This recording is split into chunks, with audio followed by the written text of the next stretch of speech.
Hello friends. In yesterday's lecture, we had seen the methods of expression for capillary rise or fall. Then we have to discuss the fluid in motion, critical velocity, and Reynolds number. Today we are discuss the viscosity. In today's lecture, we are going to study about the term viscosity. Viscosity is nothing but the property of fluid. I show my PPT on your screen.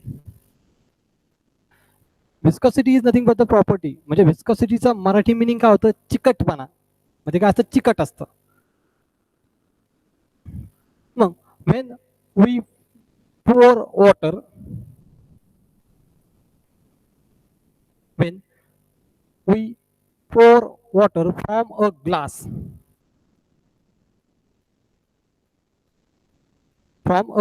it flows freely and quickly. म्हणजे एखाद्या ग्लासमध्ये तुम्ही जर water घेतलं आणि ते तुम्हाला खाली ओतून द्यायचंय, तर ते वॉटर कसं होणार आहे?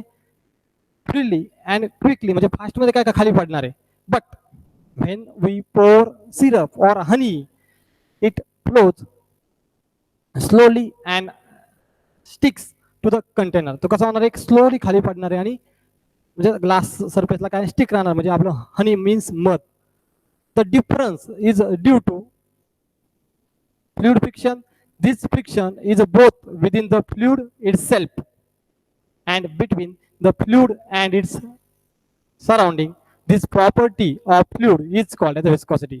म्हणजे विस्कॉसिटी काय? It is a property of fluid. म्हणजे एखाद्या ग्लासमध्ये तुम्हाला वॉटर घ्यायचंय, ते जर तुम्ही खाली ओतून द्यायचं असेल तर ग्लासला काय करणार नाही? चिटकून राहणार नाही. म्हणजे कसं? तो फ्रीली आणि फास्टली काय होणार आहे? वॉटर मूव्ह होणार आहे. तेच जर तुम्ही सिरप और हनी म्हणजे मध ग्लासमध्ये घेतला आणि तो पण तुम्हाला खाली ओतून द्यायचा आहे, मग हनी काय करतंय? समजा तो गॅस सरफेसला काय चिकटून राहणार आहे. म्हणजे काय होतंय? फ्रिक्शन आलं, म्हणजे fluid friction. Then when water has low viscosity whereas syrup or honey has high viscosity. म्हणजे वॉटरला काय झाली? लो विस्कॉसिटी, म्हणजे वॉटर लगेच मूव्ह होऊन जातं. तसं सिरप और हनी असेल तर ते लवकर मूव्ह होणार नाही. ते काय तुमच्या ग्लास सरफेसला तसं थोडं चिटकून राहील. त्यालाच आपण काय म्हणतो? म्हणजे viscosity. Then we have to show the two diagrams.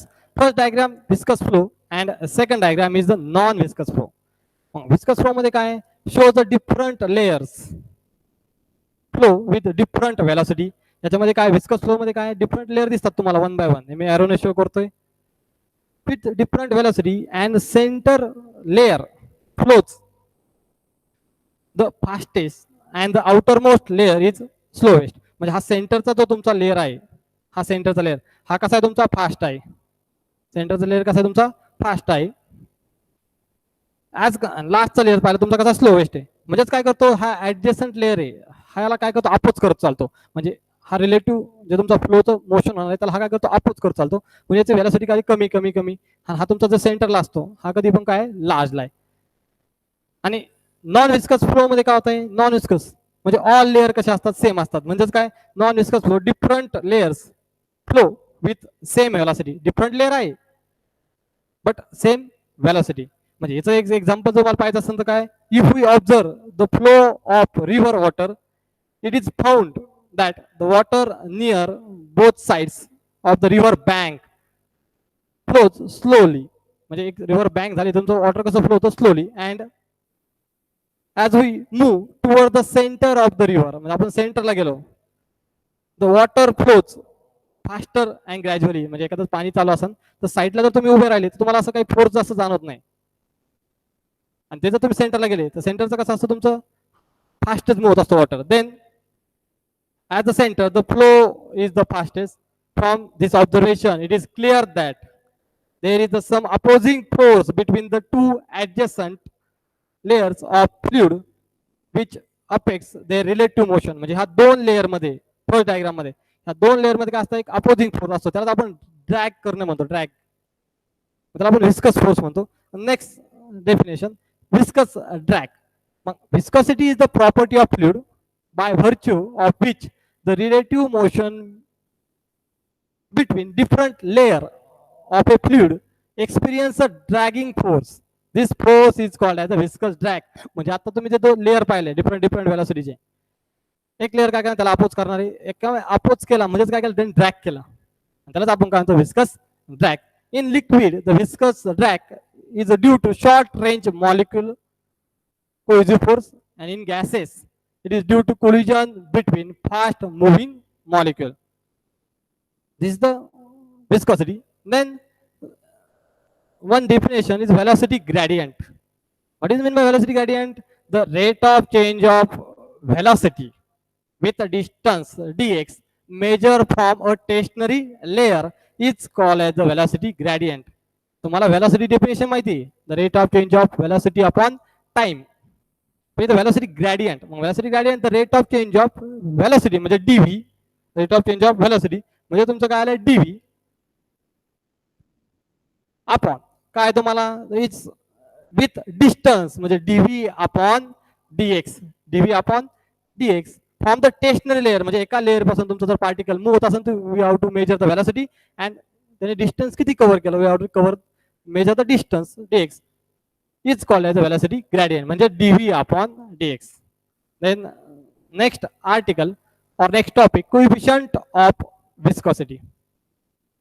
According to Newton's law of viscosity for a streamline flow आता streamline flow कसा असतो तुमचा स्टेट बोथ लेअर कसा तुमचा पॅरलल असतात viscous force F acting on any layer म्हणजे F force acting on any layer is directly proportional to the कशाला directly proportional आहे directly proportional to the area म्हणजे F is directly proportional to the A of the layer and velocity gradient and F is directly proportional to the velocity gradient and velocity gradient is denoted by dv upon dx. आता दोन्ही पण एक असे directly proportional sign मध्ये आपण याला कसं लिहू शकतो F is directly proportional to the A dv upon dx. मला आता डायरेक्टली प्रोपोर्शनल साइन म्हणजे कॉन्स्टंट फॅक्टर पुट आउट करायचा आहे मी रिमूव्ह करणार म्हणजे काय F इज इक्वल टू इटा A dv upon dx. F is equal to eta A dv upon dx. Where eta where eta is the constant called coefficient of viscosity of the liquid, then we have to find the coefficient of viscosity हा force झाला according to Newton's law of viscosity हा force we have to find the force then we have to find the eta म्हणजे coefficient of viscosity. मग coefficient of viscosity तुम्हाला find out करायचं असेल eta is equal to इथं हा total term म्हणजे a dv dx कुठं जाईल डिवाइडला म्हणजे तुमचं काय येणार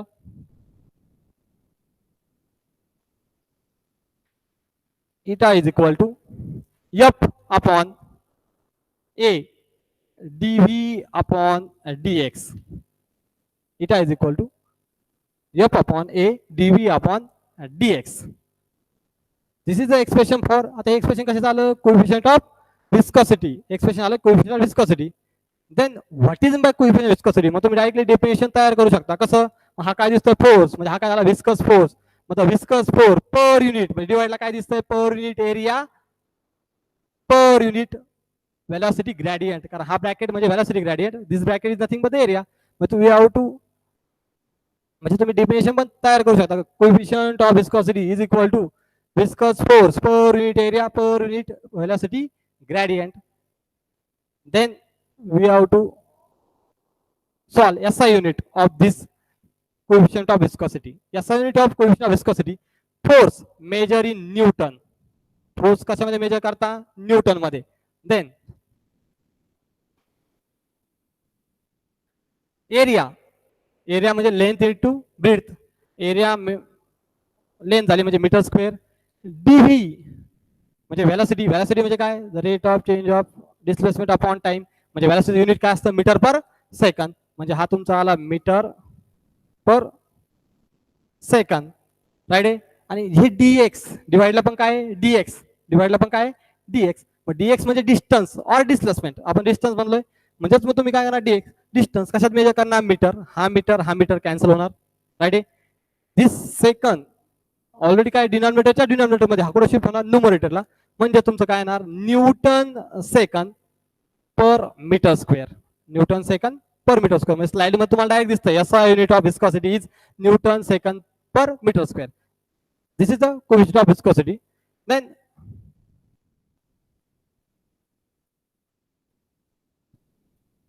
Stokes law हा पण एक तुम्हाला पार्ट आहे. याच्यामध्ये फक्त आपलं we have to write down the only statement and formula.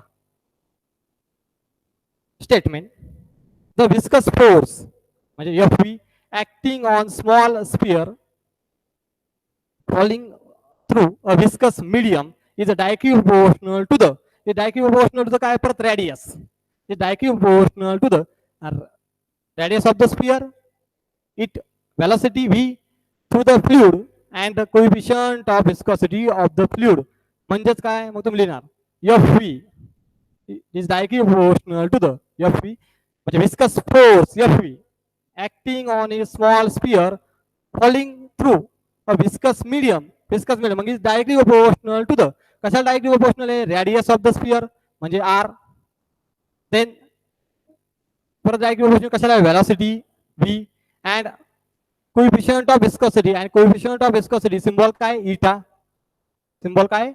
म्हणजे F V is directly proportional to r v eta. This r is nothing but the radius, this v is nothing but the velocity, and this eta is nothing but the coefficient of viscosity. म्हणजे तुम्हाला काय करायचं एक viscous medium असेल त्याच्यामध्ये तुम्हाला एक sphere म्हणजे एखादा बॉल म्हणा एका स्पियर म्हणा तुम्हाला काय करायचं थ्रो करायचा आहे. मग त्याचा किती फोर्स असेल हे तुम्ही फाइंड आउट केलाय. देन मग मला डायरेक्टली साइन रिमूव्ह करायचंय. मग empirically of 10 constant of proportionality is 6 pi. जर हे तुम्ही सॉल्व्ह केलं empirically therefore F V is equal to ह्या कॉन्स्टंट काय आलाय मग 6 पाय आर व्ही इटा. हा फक्त फॉर्म्युला तुम्हाला लर्न करायचा आहे. हा फॉर्म्युला तुम्ही ऑलरेडी 11 स्टँडर्ड मध्ये डिस्कस केलाय म्हणजे डायमेन्शन याचं प्रूफ आलं dimension analysis. This is the Stokes law. Then next terminal velocity.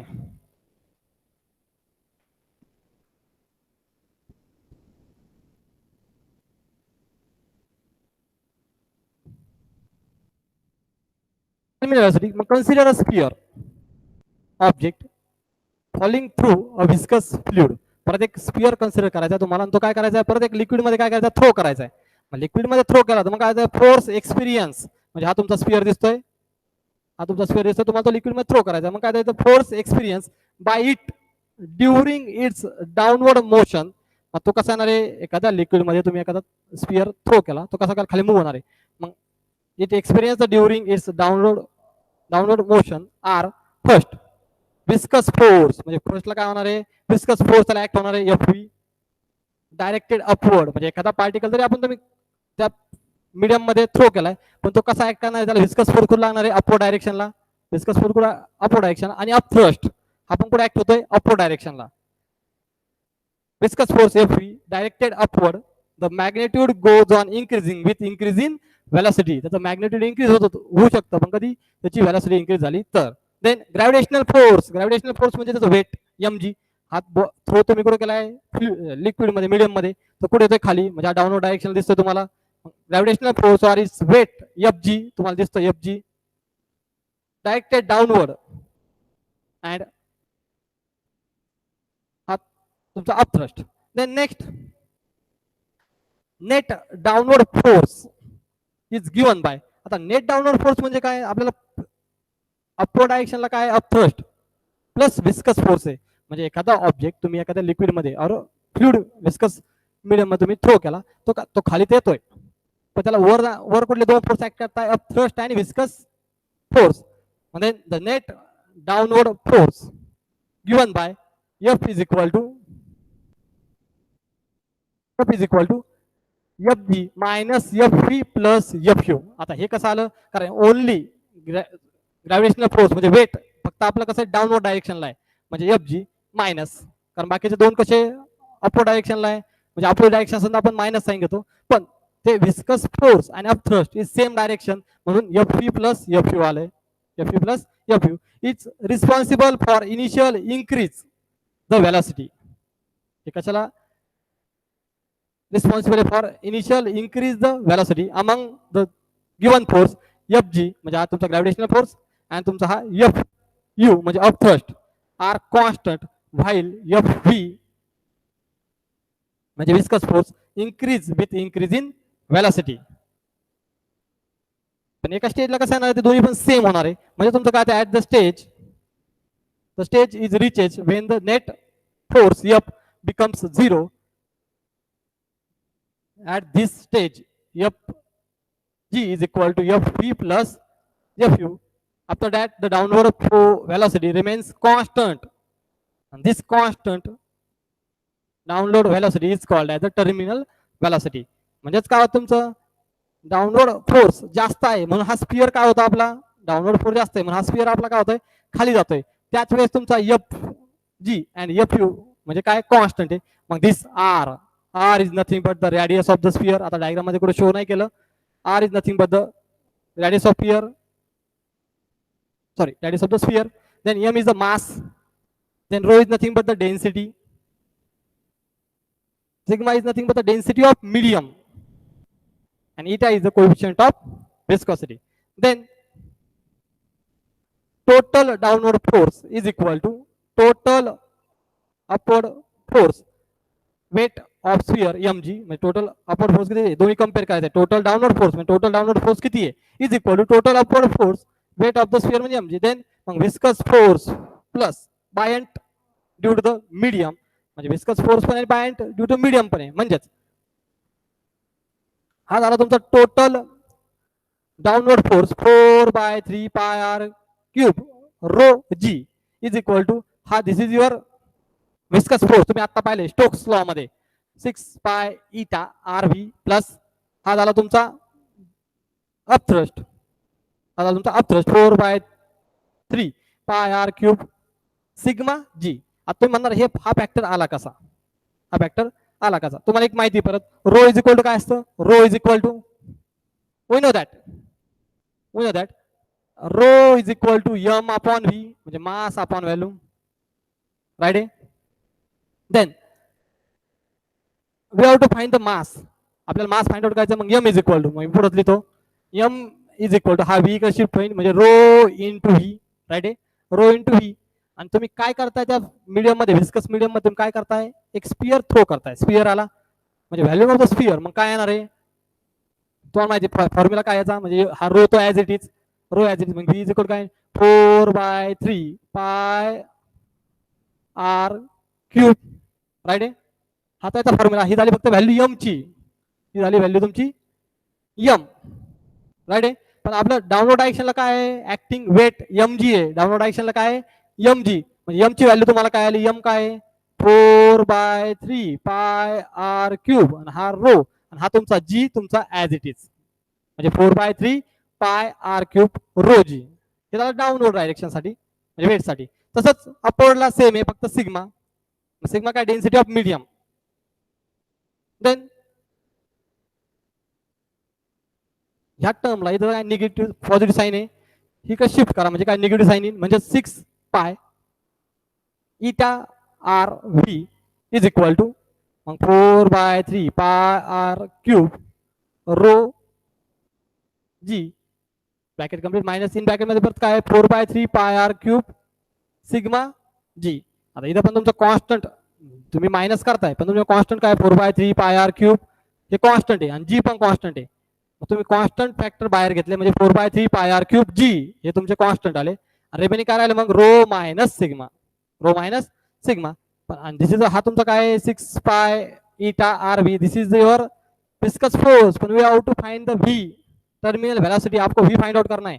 Then V is equal to या ज्या रिमेनिंग टर्म आहे ह्या इकडे डिवाइड जातील म्हणजे 6 पाय इटा आर ह्या इकडे डिवाइड आल्यात, 4/3 पाय आर क्यूब जी रो मायनस सिग्मा इंटू 1/6 पाय इटा आर.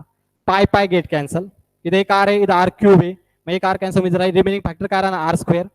इधर 4 है इधर 6 है, 2 ने डिवाइड करा म्हणजे 2 इधर रिमेनिंग राहील, इधर 3 ये 3 इंटू 3 9 म्हणजे 2/9 R square G in bracket rho minus sigma divide by इटा.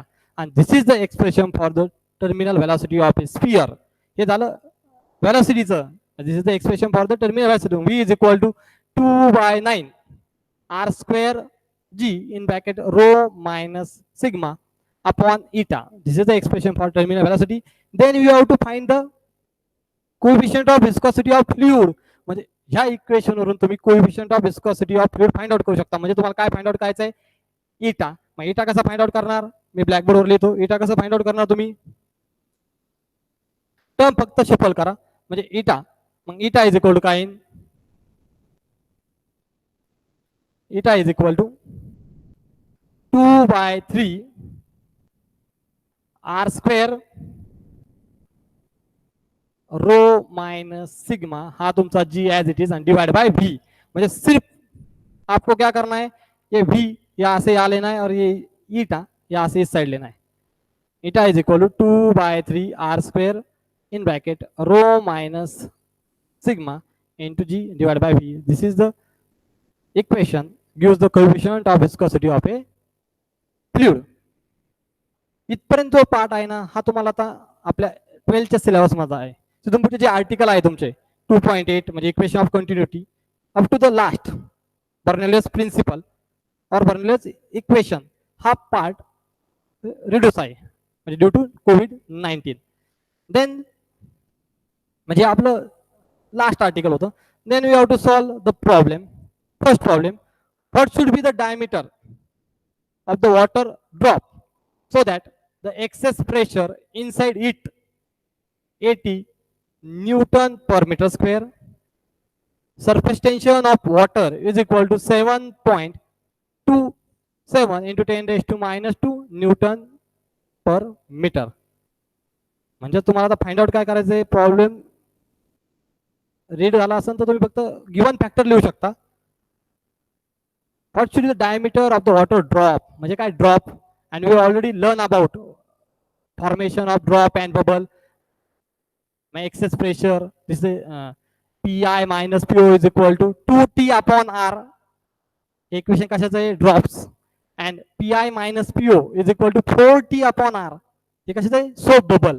आपल्याला काय विचारलंय, वॉटर ड्रॉप म्हणजे pi minus po is equal to 2t upon r. This is your formula. इथे खाली दिसतोय, हा काय तुमचा फॉर्म्युला आहे, p i minus p o is equal to t upon R.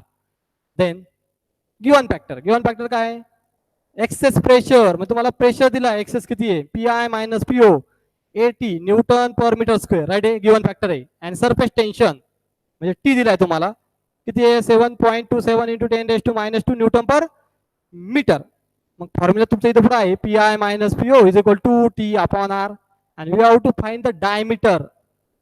First we have to find the radius. तुम्ही पहिल्यांदा radius find out करा, म्हणजे आर डिवाइडला आहे, हा आर इकडे शिफ्ट करा, हे p i minus p o हे डिनॉमिनेटरला इकडे शिफ्ट करा, म्हणजे r is equal to 2t upon p i minus p o. This is your final formula. या फॉर्म्युला तुम्ही प्रॉब्लेम सॉल्व्ह करू शकता. म्हणजे r is equal to 2t upon p i minus p o. मग 2 हा तर दिलाय तुम्हाला, टी किती आहे, 7.27 into 10 raise to minus 2 and p i minus p o किती 80. तर हे टोटल कॅल्क्युलेशन केलं तर तुम्हाला आन्सर येते R is equal to 1.8 into 10 raise to minus 3. This is your radius. ही काय झाली तुमची रेडियस. आपल्याला काय विचारलंय, डायमीटर. मग डायमीटर फॉर्म्युला आहे D is equal to 2r. तर रेडियस इज इक्वल टू काय असतं, d/2 असतं. रेडियस इज इक्वल टू काय असतं, म्हणजे जर तुम्हाला विचारलं r इज इक्वल टू, आपण असं लिहितो d/2. आपल्याला डायमीटर फाइंड आउट करायचं आहे, मग d इज इक्वल टू काय, 2r. मग तुम्ही आता r फाइंड आउट केलाय, r तुम्हाला दिसतोय किती, 1.8 into 10 raise to minus 3. Then मग इथं व्हॅल्यू पुट करा फक्त r ची, म्हणजे 2 into 1.8 into 10 raise to minus 3, म्हणजे 1.8 इंटू 2 म्हणजे 3.6 इंटू 10 रेज टू 3 मीटर येऊ शकतं, पण 10 रेज टू 3 आहे, 10 रेज टू मायनस 3 आहे, त्याला आपण काय म्हणतो, मिली. म्हणजे तुमचं फायनल आन्सर काय येतं, 3.6 मिलीमीटर. आपण डायरेक्टली कॅल्क्युलेट केलं, तुमचा आन्सर किती येते, 3.6 millimetre. This is your first problem. Then second problem, a steel ball with radius 0.3 mm म्हणजे millimeter is falling with velocity of 2 meter per second at a time t through a tube filled with glycerin having coefficient of viscosity 0.833 Newton second per meter square. Determine the viscous force acting on the steel ball at that time. म्हणजे तुम्हाला काय find out करायचं आहे, viscous force find out करायचा आहे. म्हणजे we have to find the f v. तुम्हाला f v find out करायचा आहे. हा प्रॉब्लेम आपण ब्लॅकबोर्डवर सॉल्व्ह करू.